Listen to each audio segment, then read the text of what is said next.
Bonjour à tous. Est-ce que j'ai du son? J'ai du son? Mais oui, magnifique.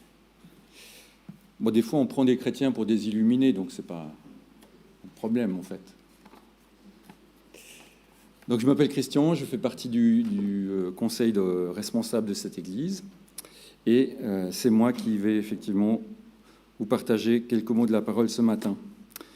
Et c'est vrai que j'ai dit à Jonathan la semaine dernière, dimanche dernier, je disais à Jonathan, j'ai pas d'inspiration. Et puis, suite à son message, paf, j'ai été illuminé. Et je vous propose de réfléchir en fait à ce qu'on a entendu ces dernières semaines. Jonathan nous a donc conduits au travers du prophète Osée, et on a vu au travers de ces différents messages combien le peuple de Dieu était endurci, combien le peuple de Dieu s'était éloigné de Dieu, et les conséquences que ça a eu. Et c'est vrai que c'est assez dramatique, en fait.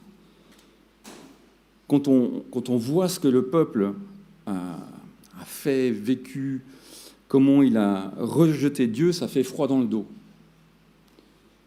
Et puis, je me suis dit, mais comment mettre ça en lien avec nous aujourd'hui? Et puis j'ai regardé mon cœur, et puis j'ai regardé ma vie, et des fois, ça fait froid dans le dos. Vous ne me connaissez pas, hein, pas très bien. Mais voilà, moi, je sais comment je pense des fois, comment je réagis, comment je suis, et comment je m'éloigne de Dieu par différentes situations, circonstances de la vie. Et comment faire pour rester attaché à Dieu? Comment faire pour rester proche de Dieu? Alors, on va étudier dans Jean 15, le passage qui nous dit « Sans moi, vous ne pouvez rien faire. Sans moi, vous ne pouvez rien faire. » C'est ce que dit Jésus à ses disciples dans ce texte. Je vous propose de lire le texte, et puis, alors il est très dense, donc on va pas aller dans le détail, mais on va prendre quelques points qui me paraissent vraiment importants pour nous aider à rester attachés à Dieu aujourd'hui. Jean 15, les versets 1 à 16.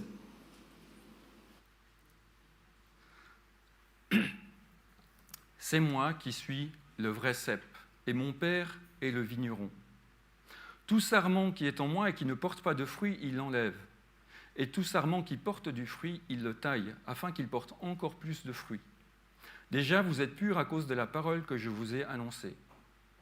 Demeurez en moi, et je demeurerai en vous. Le sarment ne peut pas porter de fruits par lui-même, sans rester attaché au cep. Il en va de même pour vous, si vous ne demeurez pas en moi. Je suis le cep, vous êtes les sarments. Celui qui demeure en moi et en qui je demeure porte beaucoup de fruits, car sans moi, vous ne pouvez rien faire. Si quelqu'un ne demeure pas en moi, il est jeté dehors, comme le sarment, et il sèche. Puis, on ramasse les sarments, on les jette au feu, et ils brûlent. Si vous demeurez en moi, et que mes paroles demeurent en vous, vous demanderez ce que vous voudrez, et cela vous sera accordé. Ce qui manifeste la gloire de mon Père, c'est que vous portiez beaucoup de fruits. Vous serez alors vraiment mes disciples. Tout comme le Père m'a aimé, moi aussi je vous ai aimé. Demeurez dans mon amour. Si vous gardez mes commandements, vous demeurerez dans mon amour. De même que j'ai gardé les commandements de mon Père et que je demeure dans son amour. Je vous ai dit ceci afin que ma joie demeure et que votre joie soit complète. Voici mon commandement. Aimez-vous les uns les autres comme je vous ai aimés. Il n'y a pas de plus grand amour que de donner votre vie pour vos amis. Vous êtes mes amis si vous faites ce que je vous commande.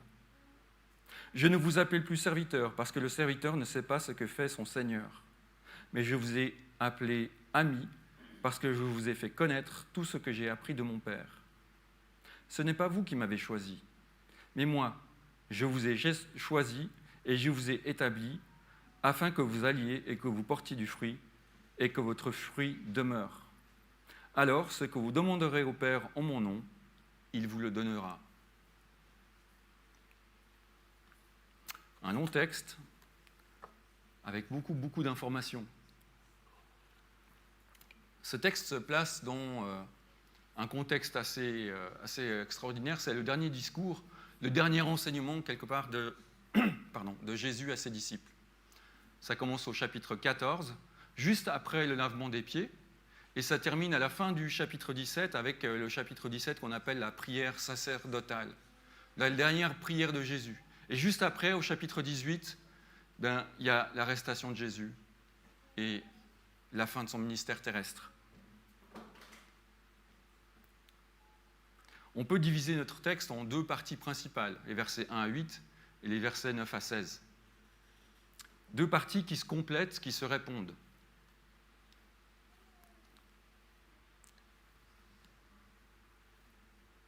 Le cep et les sarments. Alors j'ai mis plein de couleurs, elles ne se voient pas forcément super bien, mais c'est un petit peu pour mettre en lumière, premièrement, cette relation entre le Père, le Fils et nous. Le Fils, c'est le vrai cep, c'est celui à qui on doit s'accrocher. Mais le vigneron, celui qui cultive la vigne, c'est le Père. Et il prend bien soin de sa vigne pour qu'elle porte du fruit. Ce qui est assez intéressant, c'est que dans l'Ancien Testament, l'image de la vigne est quasiment toujours liée à Israël. Quasiment tout le temps, c'est relié à Israël. Et puis là, il y a une espèce de changement de paradigme qui s'opère. C'est plus Israël, le cep, c'est Jésus. C'est Jésus qui devient la vigne, la vraie vigne. Il y a vraiment un changement qui s'opère à ce moment-là. Et puis, du coup, ce n'est plus que Israël qui est le peuple élu, mais c'est tous les sarments qui s'attachent à Jésus. Tous les sarments qui s'attachent à Jésus. C'est sûr, les disciples, ils n'ont pas compris ça à ce moment-là. Mais pour nous, avec le recul, on peut voir ça dans ce texte. Le pied de vigne, solide, immuable, c'est Jésus. C'est la nouvelle vigne d'Israël et de Dieu. Et que Dieu va cultiver. Et sur ce cep vont se greffer, bien, nous tous, et puis Israël aussi. Tous ceux qui, en Israël, vont continuer ou vont croire à Jésus. La deuxième chose qu'on voit dans ces versets, c'est vraiment cette relation entre le Père, le Fils et nous. Et puis il y a tout de suite un petit couac. La première chose qu'il dit, c'est « celui qui ne porte pas de fruit, il le taille et il le jette ». Et on voit qu'après, il est séché et jeté au feu. Alors qu'est-ce que ça veut dire ? On pourrait spéculer, on pourrait trouver pas mal de choses. Est-ce que, par exemple, un chrétien peut perdre son salut ? On pourrait tirer cette idée-là de ce texte. Alors surtout pas. Surtout pas. Est-ce que ce sarment qui est coupé, qui est enlevé, est-ce qu'il était vraiment attaché à Dieu ? Est-ce que c'est quelque part un vrai chrétien ? Est-ce que c'est quelqu'un qui avait vraiment donné sa vie à Christ ? Et probablement que les sarments qui sont retranchés, eh bien, ce sont, comme Judas par exemple, des personnes qui ont commencé à suivre Christ, qui ont marché un peu avec lui, qui avaient l'apparence de la piété, mais qui ont renié ce qui en fait la force, c'est-à-dire le sang de Christ. Donc il ne faut pas aller chercher trop loin dans cette idée de sarment qui est rejeté. Mais surtout, on voit que le but de Dieu, c'est que cette vigne produise du fruit. Ça, c'est le but de Dieu. Ce sarment, eh bien, il est travaillé. Et puis, il le taille. Je ne sais pas si vous avez déjà vu des vignerons au travail, Mais c'est assez intéressant d'aller dans les vignes et puis de regarder, là, sur les sarments, il y a trop de fruits. Des fois, où il voit qu'il va y avoir trop de fruits, il sait que le sarment va s'épuiser, donc il va couper. Il va en retrancher une partie pour que le fruit qui va arriver, il soit vraiment de qualité.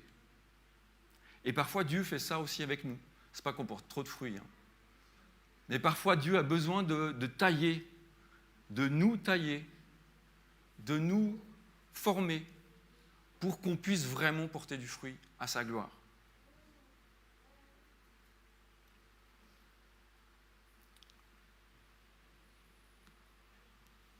Dans les versets suivants, là encore beaucoup de couleurs pour un petit peu différencier entre Christ et nous.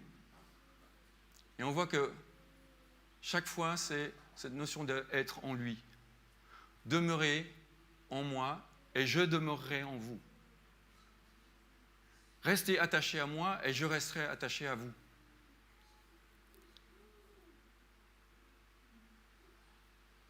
D'un point de vue vinicole, c'est évident. Si le sarment ne reste pas attaché au cep, forcément, il ne peut pas porter de fruits. C'est tout bête. Alors, on peut le concevoir aisément pour la vigne, mais pour nous, qu'est-ce que ça veut dire? On a parfois plus de peine à le concevoir. Et combien de fois essayons-nous de nous ressourcer en dehors de Jésus, en dehors du vrai cep? On s'attache à l'enseignement de tel ou tel prédicateur, de tel ou tel théologien, de tel ou tel penseur. Et puis, au final, on ne s'attache pas vraiment à Christ. On se contente parfois du strict minimum. Une petite lecture, méditation quotidienne dans le Notre Pain quotidien ou le feuillet du calendrier. Et puis, hop, on part travailler.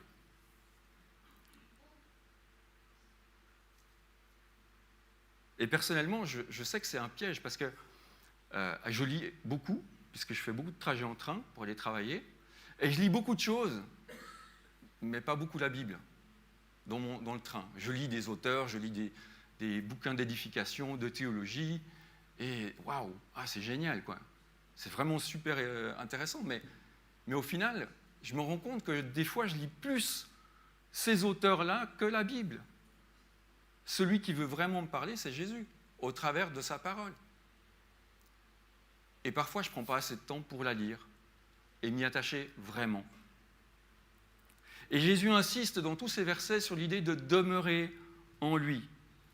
Ce verbe apparaît 13 fois dans notre texte. 13 fois, de manière positive, de manière négative. Mais il apparaît 13 fois. Et à l'époque de Jésus, pour les disciples, c'était un peu une évidence. Je ne sais pas si vous savez comment ça se passait, mais normalement, un disciple, quand il suivait son maître, comme les disciples en fait dans la Bible, il quittait tout, puis il allait vivre avec son maître. Et il passait son temps avec son maître. Si vous regardez les philosophes grecs, c'était ainsi que ça se passait. C'était normal. On voulait suivre un maître à penser, eh bien, on passait du temps vraiment avec lui. On n'écoutait pas seulement son discours, on le regardait vivre. On regardait l'ensemble. Et on n'était pas juste attaché à ses paroles. Ça va, Michel, je ne vais pas trop vite? Il fait de la traduction au fond, donc c'est pas... Il faut que je me rappelle, il faut que je le regarde de temps en temps. Et nous, eh bien, voilà, combien de temps est-ce qu'on passe à méditer la parole au pied du maître? Alors on travaille 8h30 par jour, en Suisse en tout cas, voire plus, des fois c'est 10. Et puis il y a la vie de famille, et puis il y a les enfants, il faut les amener au sport. Quand je vois les enfants, les agendas de ministres qu'ils ont des fois, ça m'impressionne. Comment ils font pour faire tout ça dans une semaine? Les jeunes, vous êtes vraiment forts, quoi. Le sport, les études. Et puis nous, on a tel cours de trucs ou je ne sais quoi qu'on veut suivre par Internet. Il faut aller faire du sport parce qu'il faut s'entretenir. Et puis il faut quand même prendre un peu de temps pour la famille. Et au final, sur cette journée complète, combien de temps on aura vraiment passé au pied du Maître? Et je n'accuse personne, hein. Je me parle à moi-même. Combien de temps par jour je consacre vraiment à Dieu si je dis que je suis disciple de Christ?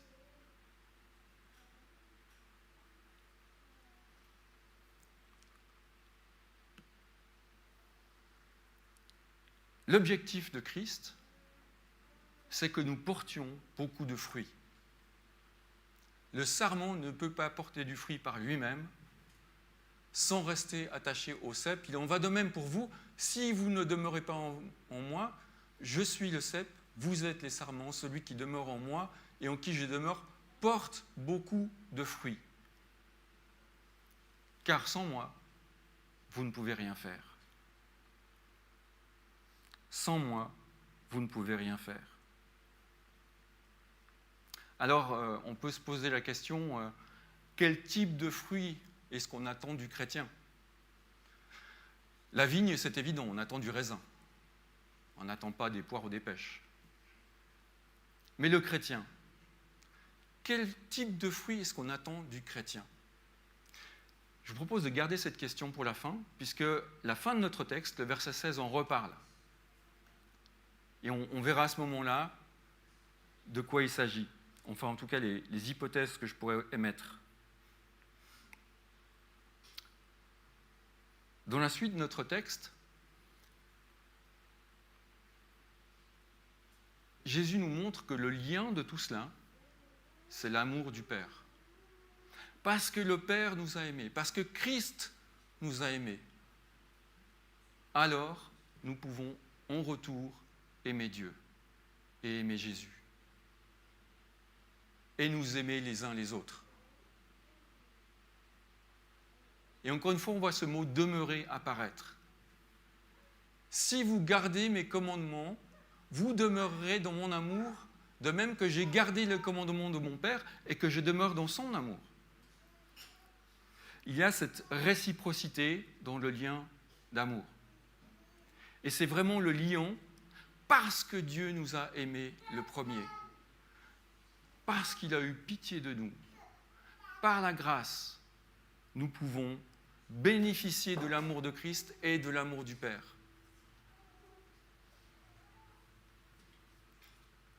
Et c'est extraordinaire. On est au bénéfice du même amour qu'il y a entre le Père et le Fils. C'est incroyable. Ce verset 9, il est waouh. On bénéficie du même amour parce qu'on demeure en lui. Et ce qui devrait en découler logiquement, c'est de nous aimer les uns les autres. Aimez-vous les uns les autres comme je vous ai aimé. J'ai presque envie de dire que c'est la partie la plus difficile, n'est-ce pas? Comme c'est facile de ne pas s'aimer les uns les autres. Marcos, dimanche dernier, nous a dit « Je vous aime tous », du haut de la chair. Et est-ce qu'on le dit vraiment? Est-ce qu'on le pense vraiment? Est-ce qu'on est prêt à dire à son frère, à sa sœur « Je t'aime parce que tu es mon frère ou ma sœur en Christ » sans que ça soit le truc évangélique sympathique. « Oh, je t'aime mon frère, je t'aime ma sœur. » Non, un vrai amour sincère. Je suis heureux d'être ton frère, d'être ta sœur. Je suis heureux parce qu'on est ensemble sauvés par Christ. Et vraiment, je pense que si on mettait plus l'accent là-dessus, dans nos vies, ça change complètement le visage de l'Église.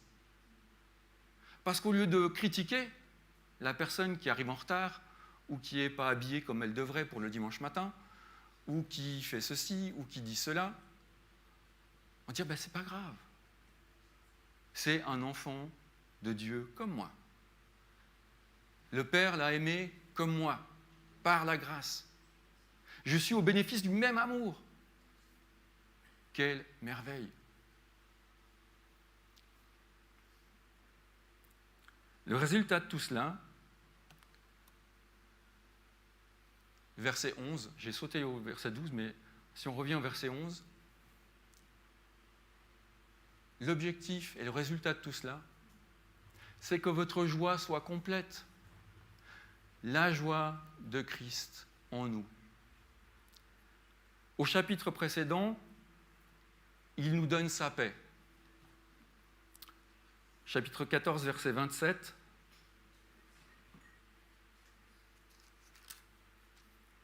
Je vous laisse la paix, je vous donne ma paix. Je ne la donne pas comme le monde donne. Que votre cœur ne se trouble pas et ne se laisse pas effrayer. Il nous a donné sa paix, et là, il nous donne sa joie. C'est une joie qu'on ne peut pas nous prendre. La joie d'être enfant de Dieu. La joie d'être attaché au cep. La joie de connaître Christ. Ce n'est pas une joie éphémère comme on trouve dans notre société. On se réjouit parce qu'on a une super nouvelle voiture ou parce qu'on a eu une augmentation. Tout ça, c'est des joies qui passent. Il y a des tonnes de joies éphémères dans notre société.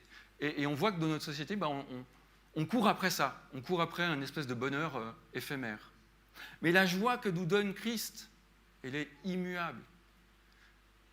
Elle ne bougera pas. Pourquoi ? Parce que c'est la joie d'être sauvé. C'est la joie et la paix que nous donne le Seigneur. Et ça, rien ni personne ne peut nous l'enlever.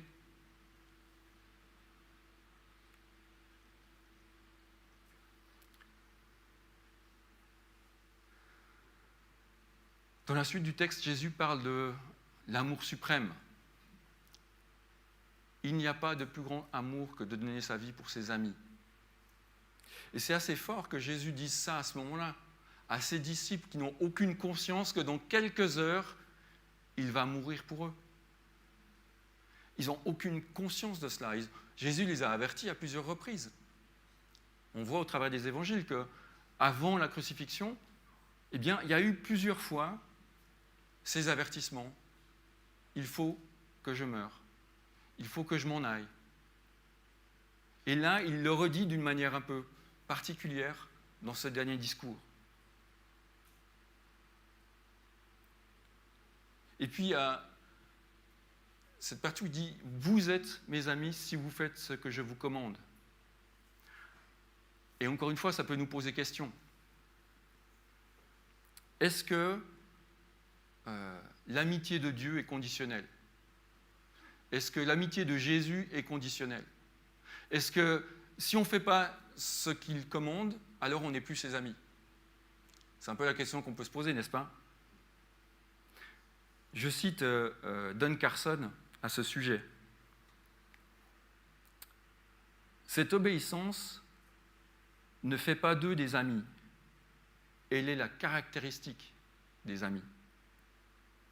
Même si dans le cas de Jésus, on ne peut pas inverser la proposition. Jésus n'est pas notre ami parce qu'il fait ce qu'on lui demande. On est d'accord. Mais la caractéristique du chrétien, c'est de faire la volonté de Dieu, normalement. Et donc, par conséquent, on est ses amis.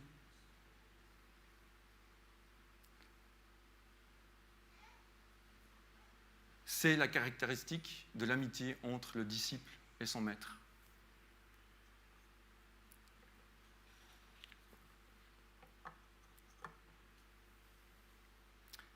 Et puis cette amitié, cette relation particulière engendre quelque chose de nouveau dans la relation maître et disciple.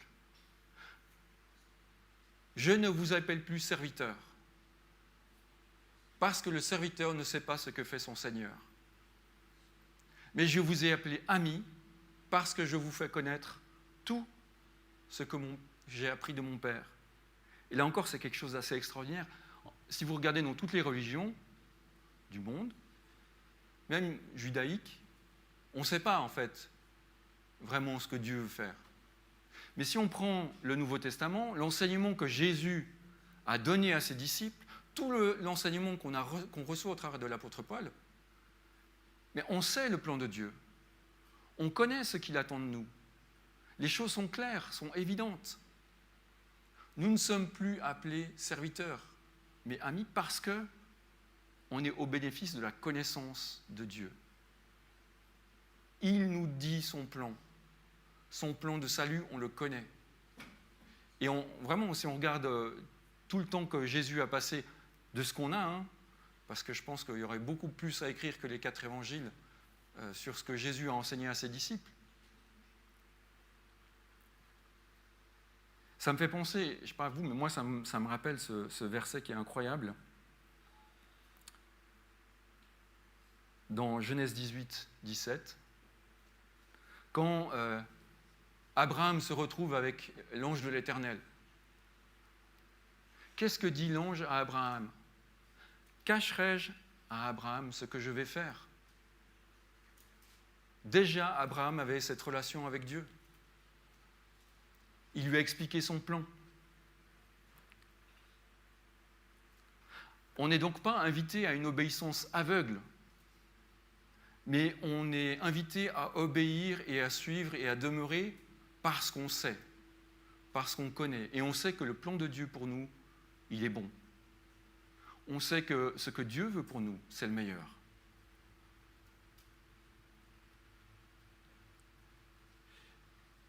Et j'espère un jour avoir cette même relation qu'Abraham avait avec Dieu.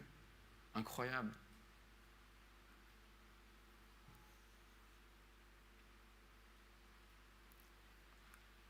Et puis on arrive au verset 16. Je vous ai choisi et je vous ai établi. C'est un peu pour moi le point d'orgue dans ce discours, c'est le verset à retenir, puis c'est aussi un verset qui peut nous poser plein de questions.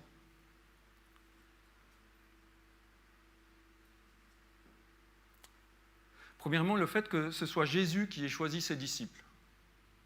Là, il s'adresse à ses disciples. Je vous ai choisi. Culturellement, c'était quelque chose de complètement anormal. La plupart du temps, comme je le disais juste avant, quand quelqu'un voulait devenir disciple d'un maître à penser, eh bien, il allait l'écouter un peu, et puis si vraiment il pensait que c'était la bonne personne qu'il fallait suivre, alors il commençait son cheminement avec. Il allait s'installer chez lui, passer du temps avec ce maître. Mais c'est moi qui choisissais mon maître. Là, Jésus, il dit « Je vous ai choisi ». Puis alors, quel choix, hein ? Quel choix extraordinaire, ces 12 disciples. Je ne sais pas si je n'aurais pris un seul. Je ne sais pas vous, mais... Des colériques, des pêcheurs, un collecteur d'impôts, traître à la nation. Waouh, non, j'aurais pas pris ces disciples-là. Belle équipe de bras cassés. Mais qu'est-ce que ça nous dit ici ? Ça ôte en fait tout orgueil aux disciples. Ça ôte tout orgueil aux disciples. Je ne peux pas m'enorgueillir d'avoir choisi le bon maître. Voilà, et regardez, moi j'ai suivi Platon, vraiment je suis au top, quoi. Je suis le meilleur, parce que j'ai trouvé le bon maître. Non.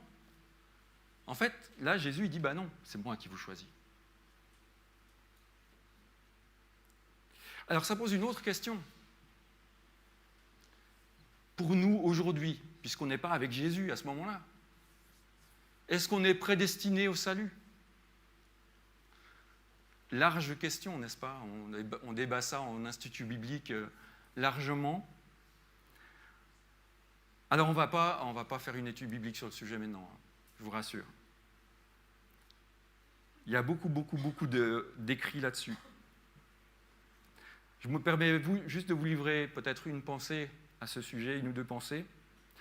Personnellement, je crois qu'on est prédestiné à choisir. On est prédestiné à choisir. Le Nouveau Testament nous le dit. Et je prends juste 2 textes dans Éphésiens, les versets 3 à 6 au chapitre 1. C'est assez clair ce que Paul dit là. Béni soit le Dieu et Père de notre Seigneur Jésus-Christ, qui nous a bénis de toute bénédiction spirituelle dans les lieux célestes en Christ. En lui, Dieu nous a choisis avant la création du monde, pour que nous soyons saints et sans défaut devant lui. Dans son amour, il nous a prédestinés à être ses enfants adoptifs par Jésus-Christ, ce qu'il a voulu dans sa bienveillance, pour que nous célébrions la gloire de sa grâce, dont il nous a comblés dans le bien-aimé. Clairement, Paul parle de prédestination. Et à plusieurs autres reprises, on retrouve ça dans les textes de Paul ou d'autres. Et puis en même temps, Paul il nous dit aussi ceci. Si tu reconnais, ou dans la seconde 79, tu confesses publiquement de ta bouche que Jésus est le Seigneur et que tu crois dans ton cœur que Dieu l'a ressuscité, tu seras sauvé. Dieu nous a prédestinés, mais en même temps, on doit faire cette étape du choix. Personne ne vient à Christ juste comme ça. On doit reconnaître publiquement que Jésus est Seigneur et Sauveur. Donc, pour moi, il y a cette espèce d'ambiguïté, peut-être, que pour nous, qui est difficile à comprendre, parce que sinon, on va commencer à se dire, oui, mais alors, pourquoi lui, il est choisi, puis pas moi, et puis non, c'est pas ça le problème.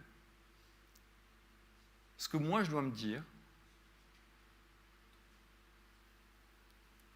c'est que Christ m'a fait la grâce de me sauver. Et c'est ça l'essentiel. Savoir pourquoi moi ou pas un autre, c'est pas le problème.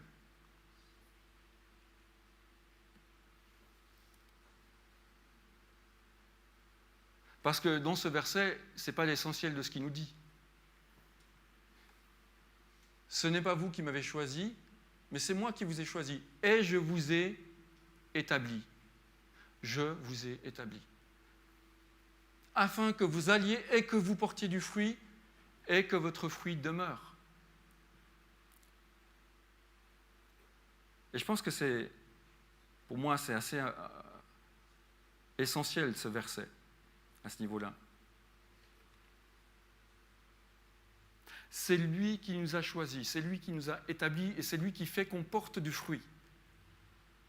Et c'est que comme ça que notre fruit va pouvoir demeurer.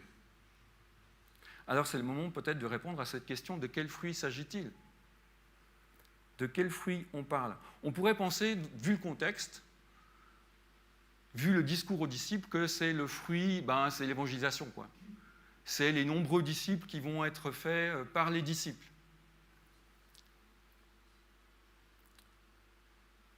Mais je pense que c'est un peu réducteur. Il y a un verset qu'on connaît bien, Galates 5, 22, « Mais le fruit de l'esprit, c'est l'amour, la joie, la paix, la patience, la bonté, la bienveillance, la foi, la douceur, la maîtrise de soi. » C'est aussi un fruit que les disciples doivent porter. Ce qui est bien, c'est que c'est au singulier. Un fruit, c'est un package. C'est une chose globale.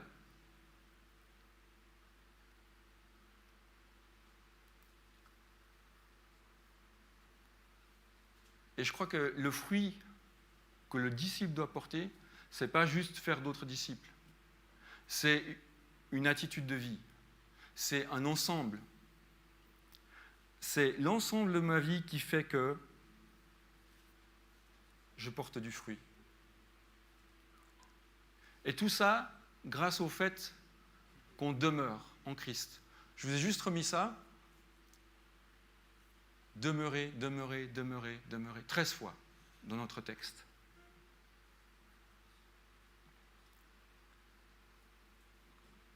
On peut penser aux fruits des gens qu'on connaît, en fait. Tous ces grands hommes ou femmes de Dieu qui ont porté du fruit, n'ont pas forcément fait des disciples. Frère André, vous connaissez Frère André ? Le fondateur de Porte Ouverte. Hudson Taylor, la mission en Chine. William Booth, je ne sais pas si je le dis bien. Est-ce que vous savez qu'est-ce qu'il a fait, William Booth ?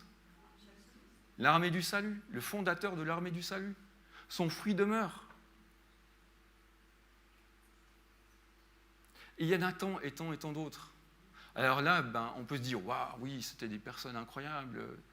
Et puis, vendredi passé, j'ai été à la cérémonie d'ensevelissement d'une dame, Madame Guyot, 95 ans, 95. Et quand j'écoutais le témoignage de vie de cette femme, quand les personnes ont parlé d'elle, je me suis dit, son fruit demeure. Son fruit demeure. Et regardez autour de vous. Les personnes qui vous ont marqué dans votre vie, les personnes qui vous ont donné envie de servir Christ, de vous engager, d'aller plus loin,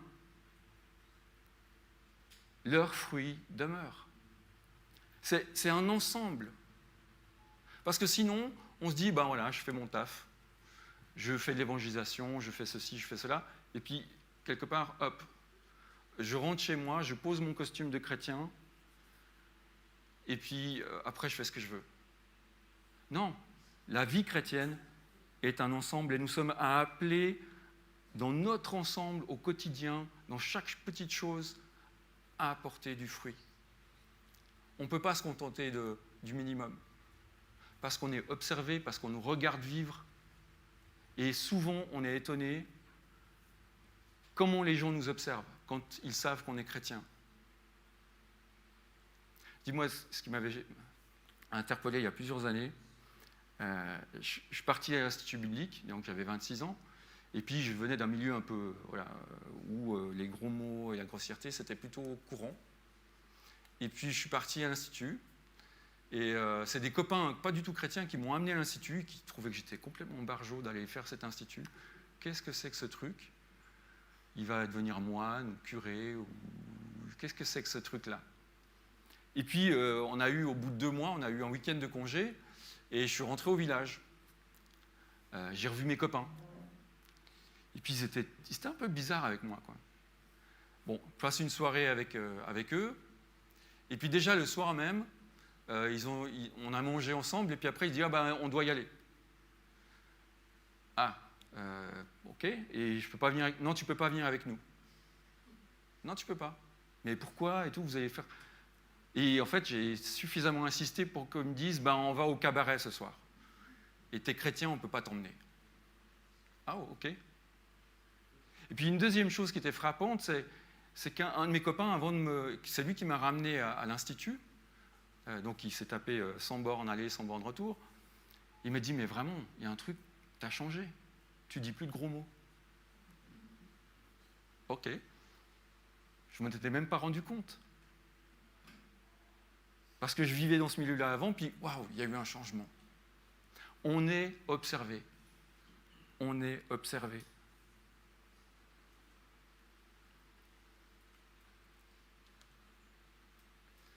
Et puis il y a ce dernier verset, dernière partie du verset. Alors ce que vous demanderez au Père en mon nom, il vous le donnera. Il est répété 2 fois aussi dans notre texte, ce passage. Et encore une fois, on peut se tromper dans la compréhension pour moi de ce passage. Qu'est-ce que ça veut dire ? Est-ce qu'il est prêt à nous donner une nouvelle voiture toute belle, toute neuve, un beau SUV pour rouler à Genève ? C'est quoi l'objectif des demandes ? Ce que vous demanderez au Père en mon nom, dont la logique, c'est de porter du fruit. Dont la logique, c'est d'être un disciple fidèle et attaché. C'est ça qu'il veut. C'est pas nous enrichir, c'est pas nous donner tout ce qu'on souhaite, parce qu'on sait très bien que nos cœurs, ils souhaitent plein de trucs qui ne sont pas tout à fait utiles. Mais quand Jésus dit « Alors, vous demanderez au Père en mon nom, et il vous donnera du fruit, et du fruit de qualité. Un chrétien qui porte du fruit de qualité. C'est ça l'objectif de la demande.